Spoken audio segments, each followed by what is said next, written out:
I'm here with Laure Jackson to talk about sensory health. We have spent the last 8 episodes of this. We've worked through the 5 senses you probably know of. We've looked at 2 extra senses that you possibly have never heard of, and then the 8th group. So we've taken 8 weeks to really much more explore the whole thing of sensory health, all the things that make our bodies and minds and hearts and all that kind of stuff work together from the sensory perspective. And we're moving on to other stuff. Hello, Anne. Hello, it's great to be here. Let me just start you with one that happened today. So I took Joe to work. We're sat at some traffic lights and there's a car in front, which is not a surprise. In the car, I spotted a little dangly thing on the rear view mirror and it was swinging from side to side. Now, car comes to a stop, you drive along, it's going to swing. What I discovered was we were sitting at the lights for about 4 or 5 minutes and the thing was still swinging perfectly rhythmically. And I'm thinking, that's not swinging because of gravity. You've actually got something in your car hanging from your rearview mirror, swinging on a motor. And then Joe got really annoyed by it because we're looking and thinking, all I can think of is that stupid little tree thing that you've got swinging. How can that be beneficial for you? It's really irritating to me. Where are the police? Arrest this person, get the car off the road and get him to remove that stupid thing off the rearview mirror. So, 2-part question. Why was it so irritating to us that we couldn't think of anything else other than to focus on it? That thing with the moth, don't look at the light. I couldn't stop looking at this stupid swinging tree. And what possible mentality would think that was a good idea in a car to have a distraction under your rearview mirror? There you are, a little starter for 2 for you.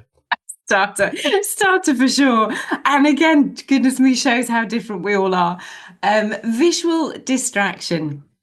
That visual, for those who have a visual overreactivity, that's what life feels like for them all the time, and that is what makes life so hard for them. So you can imagine those who've got ADHD, if it's stimulated, if part of that is coming from the visual system, that's what they get with everything that's in the visual environment, and it doesn't even have to move. It could be a certain color, it could be a certain shape, it could be a certain size, it could be a certain anything.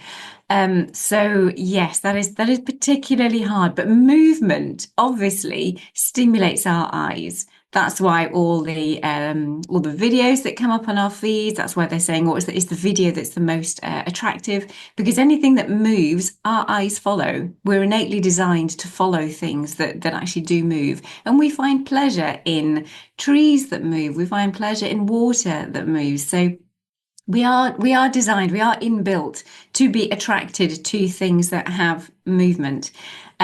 Not great, however, if you are in a car or if you're trying to concentrate on other things, because it is the thing that will get you, especially when it's in your direct line of vision. But also that kind of rhythmical. That's why I think the person in the front likes it, because anything that's rhythmical, whether we do it with our own bodies or whether it comes with a visual stimulation, for some people is incredibly organizing and calming. And it just might help the person who's driving to center and just keep themselves focused, ironically. But because they've got this rhythmical thing, I think if it was erratic, that would be even worse for them. They would really have to have quite a significant sensory processing pattern to find something erratic going on in the rear view mirror for them, or that they can actually see what's going on. But rhythm, that's why we kind of rock back and forth. That's why we often do things that are rhythmical. That's why music can be so powerful, because of a rhythm and a consistency. And if we don't have that, it can feel quite agitating. But for you, it was agitating because you couldn't control it either, and it was right in your visual field, and it was not what your system needed at that time. Nor Joe, who wasn't that bothered by it until I pointed it out, and then all she could see was, it's still moving, it's still moving. Why is it still moving? Make it stop, as we drove down the road behind this car, thinking, if there's an accident, is there like some sort of, escape route about the accident? It's not my fault. It's that stupid tree swinging on the rearview mirror. Need something on the insurance policy, but yeah. Not sure that would hold up in a court of law, but yes, fresh from this morning's drive. Now, I have a question for you on sensory health, which I am pulling up, which has just disappeared, which is unhelpful. Come back. There we go. Right. In our workplace, staff have got various equipment to support their needs. Chairs, stand-up desks for back support, footstools for correct positioning at the computer, noise-cancelling headphones to drown out noisy offices, and fans to regulate heat. I have recently heard about lighting problems. Some people get headaches from the intense lighting in offices. They need to sit in the dark. One person has got a special device that shades the light whilst they're working at the computer. And more recently, a colleague was advised by Occupational Health to measure the lighting. That's a new one to me. We were not surprised by how high it measured. Not that I know what that means, but I guess bright lights are not good for us like some of these car headlights these days. Anyway, the question. Why are some people more sensitive to light, and should we all be concerned about lighting? I wonder what Anne's thoughts are on lighting issues from a sensory point of view. What a brilliant question, and such a lovely background as well to all of that. Lighting is really another underrated, but it's funny how the things that we just see as just normal, they just are. Until somebody has an issue with it, you don't realize that you need to think about these things. Lighting definitely is one of them. Fluorescent lighting in particular, although they are changing the bulbs more and more, and most people are going LED, most people are going whatever, and there is much more flexibility coming in how much light and the type of light and the type of color of light, and there is lots growing and changing, but it is definitely something that we need to look more into in spaces where there are lots of people, because it is really, really important if you are going to work to your best potential, if you're going to be able to work at school, if you're going to be able to work at home, if you're going to be able to work in the office, that the whole environment really meets your sensory needs. So that does include the lighting and the sound and the temperature, as they've done really well. Movements, what body position they have to be in, how often you can change. So you start considering all of those 7/8 senses within your workplace, and you'll get workers who are really at the top of their game.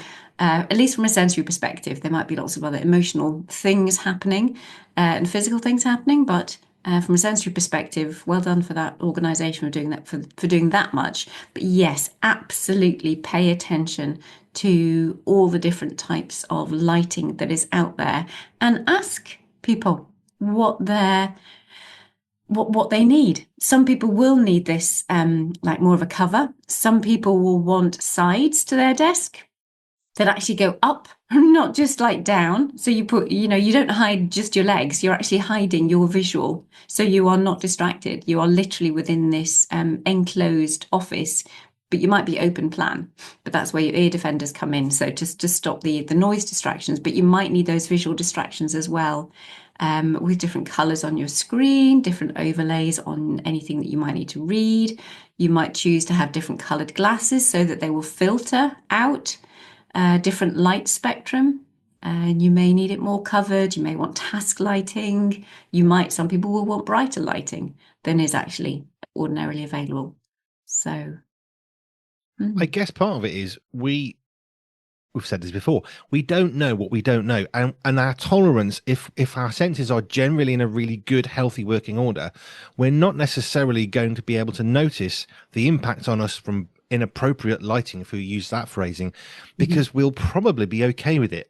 But others we can understand will be more sensitive. But even if we are okay initially, if something else is going on, all of a sudden the thing that wasn't a problem before now has become a problem. And I guess you can look around an office and thinking, well, why have they got a standing up desk? I'd like one of those. They've got a better chair than me, or they've got a cover over them so they're not being blinded by the fluorescent lights. Why can't I have that? Well, often it's because we don't actually say.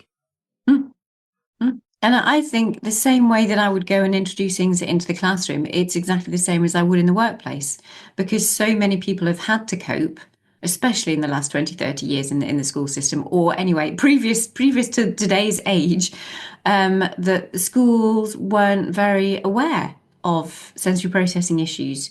Still not, but all of us we're doing our bit to try and help schools and places know about these things. But get all the adults involved in actually trying different things out. And that's when you'll see those who need it, those who appreciate it, will suddenly think, oh, do you know, that makes such a difference. I really like that. I was thinking about when I was at school, and obviously schools, big windows, generally speaking. Radiators, one of the schools, yeah, we can't turn it off, and it was a hot summer's day, and I remember sitting there just sweating and I just wanted to go to sleep. And I remember that some of the teachers were very understanding. I know how hot it is. I'm really sorry. The windows are open. We'll be more patient, more lenient. And other teachers just seemingly didn't care. We'll just get on with it. I Mm. like the heat. But of course, if you've got, and I remember sitting next to a radiator one time, I was feeling ill from the heat of the radiator, the sun bursting in. Can we not get any blinds up in here, please? And nope, not having that. I like the sunlight. Well, that's great for you, but I can pretty much guarantee that if it's too warm, you might like it, but you're actually the abnormal one here. That's not the norm, because overheating or underheating is not, a generally speaking, a good thing.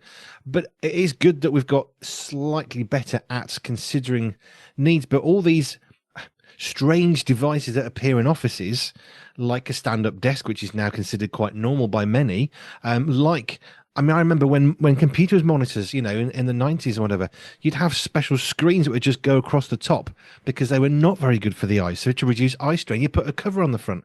That was not very invasive. But of course, if you've got sort of an umbrella thing, I don't know what this device is, but in my head, I've got like an umbrella from the beach or something over you to protect you from the lights. But I mean, I like that. When I'm doing these interviews, we shut the curtains because otherwise there's a computer behind. You can't see that one, but there's the sun stream. So we end up shutting the curtains and putting the lights on because we can control the light better, especially when you're using a computer monitor. Mm, mm. And I love seeing the accommodations that are coming, and it comes from the people initiating often. That's where things develop. It's funny, people say, "Oh, how do you know all this stuff that I know?" And it's just like, well, observing people, yes, learning certain things, but we've all learnt because we've taken time to talk with people. So child development, how do we know so much about child development? Well, we've watched a child develop. So we just learn, we've just taken what they've shown us. It's not like, oh, they're going to be doing this now, therefore, ba-da, they're going to be doing it. It's just like, no, they do that. We have observed that, so we now know that that is part of their development, and they will start to do that when their systems are ready to move into crawling or to move into standing or to move into whatever. So it's the same with all of these things, that the more we are able to talk to one another and be open about, actually, I really love being in a tent. I really love actually being inside a tent to work, because their tactile systems are very safe. Nobody's going to come up behind them unexpectedly. They are shielded from intense lighting, apart from lighting that they're able to control. They may be able to control their auditory environment so much more. And they come out of their tent, when it's time to engage and when it's group work and when you need team meetings and things like that. And it's just like, yeah, I'm really excited to see what the future holds in schools, in homes, in the workplace.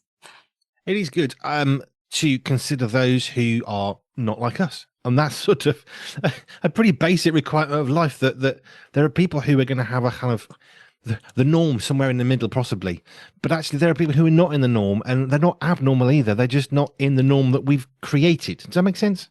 Yeah, yeah, totally. And I love this at the minute. I was chatting to somebody at the weekend who came down to see my centre, and we were chatting about life, and she, as an adult, was talking about her own autism, her own ADHD, and life, and certain things had happened, and we'd crossed paths before and something else, and she just said, that I was very understanding and other people wouldn't be. And I thought, on the one hand, it was lovely to hear, because I didn't know her background when I first met her, and but I thought, isn't it a shame that we're still not there yet as a society that would just have that extra bit of grace with people. We still tend to stand on a little bit more judgment than maybe is helpful.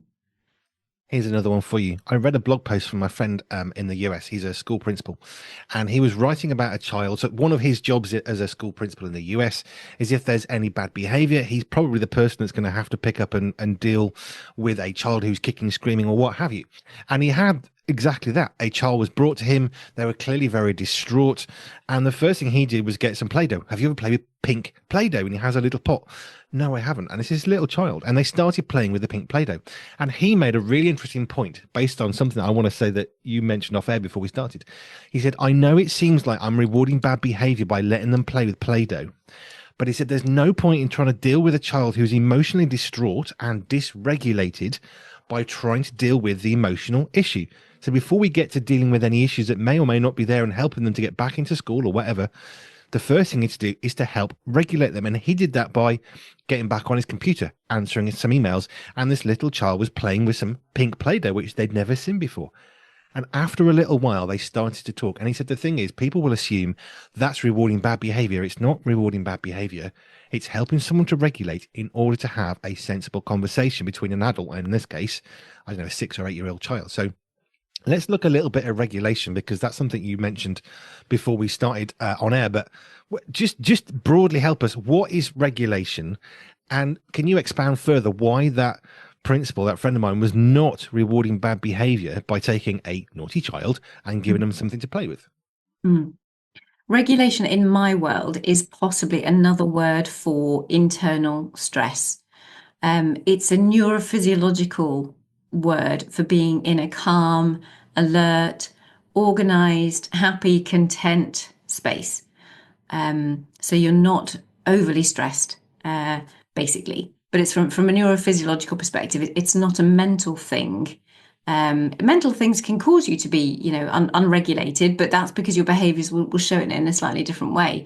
I'm talking about that neurological piece, really, that enables us to function well. So you can't have reasonable conversation.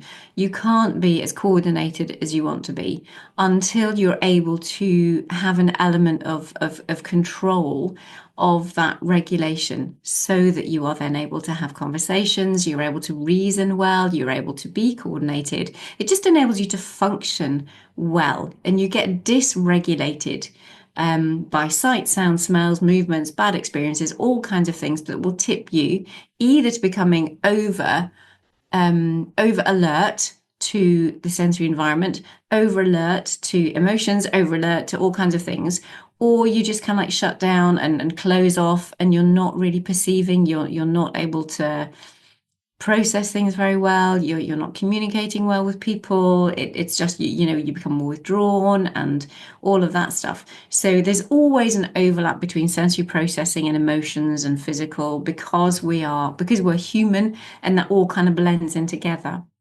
But essentially, regulation is key, absolutely key to functioning well and thriving well.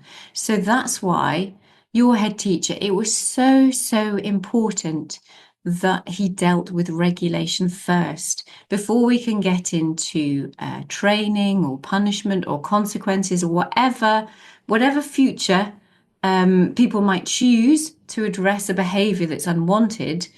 We have to start with getting someone in a place where they are receptive. They're receptive to hear. They are receptive to process. They're receptive to think about what happened, recognize what happened, and then choose to look at how they might do something different the next time. And that's one of the biggest pieces of work in the schools that I'm doing here, is how we can use sensory strategies to help regulation first. And once they're in that place, that's when you can learn. That's when you can teach. That's when you can help them work on behaviors. That's when you can help them be more coordinated. We have to get regulation is the foundation of which we build so many other things on. But of course, if you're looking at that from a snapshot outside the situation, you see bad behavior, it's very easy to then think, oh, well, now you're rewarding that bad behavior, which is the point that he actually raised and said, this is not rewarding bad behavior. That's not really what's going on here. This is in enabling a conversation. But like you said, to have that conversation, we've actually got to get from point A to point B, but it's not necessarily just the next jump across the way. if someone's in the high street and they're punching someone, the police arrives, they're not going to give them pink Play-Doh to play with to regulate the anger. That's not going to happen. There is a need for jumping in, stepping in, bit of an extreme with the police, but they're not going to help you regulate. They're going to prevent you from what you're doing, which is a good thing. That's what we want the police to do. And obviously, as a principal with a child who is very distraught for various reasons, and that's not really relevant why or what, he actually sort of opened up a little bit. But unless that child's got an ability to talk, and like you say, it's that little bit of control, because they're out of control. And while they're out of control, it doesn't matter what you say. You can scream, shout, you can do anything. It's not going to go in until they're receptive. And then one of the things that occurred to me, which I sort of replied to him about, was actually that child doesn't have a better vocabulary anyway. They're young, they're immature. Their ability to say and express what they feel at 6, 8, 15 years old, it's immature. It's not yet able to fully express. Even, I think I'm right in saying that we don't really fully develop until sort of early to mid 20s. There's still development going on. So actually, if someone's 20 and under, there's still an immaturity in their ability to be a part of this world. The whole point is to mature and be ready. But actually, there's a regulation, and that's why pink Play-Doh was the perfect tool for this little girl that was, I guess, being a bit naughty. Yeah, and that's what we learned. There's co-regulation, and that's a big thing for those of us who are on the other side. If we are dealing with those individuals, whether it be children, babies, adults, who are not well regulated, we need to be strong. We really need to know how we can hold ourselves firm and kind and good and do the right thing and help them to regulate when they don't have those skills. So a baby, there's no way, a baby just cannot regulate that they're not designed at that immaturity, and therefore they use the breast. They use the suck and the swallow to help regulate themselves. If they're crying, it's a feed, or it's a dummy. It's something that they use, that oral motor. They use the mouth to help them regulate, and then we calm, and then we use the vestibular system, and we rock, and we do all of these things to them. We swaddle them, we massage them. Those are things that we do to help them. It's not even co-regulation. We are the regulators of tiny little ones. And as they grow, we are the ones that help them to mature into that regulation. So I often work with parents and equip the parents first in how they need to handle something, so that then they can respond appropriately to their child, and then eventually the child learns themselves how to be mature in their regulation. But it's often working with the co-regulators first, working with the parents, working with the teachers, working with adults, to say, how can you support this individual until they are ready and able to support themselves, regulate themselves, and look after their own sensory health.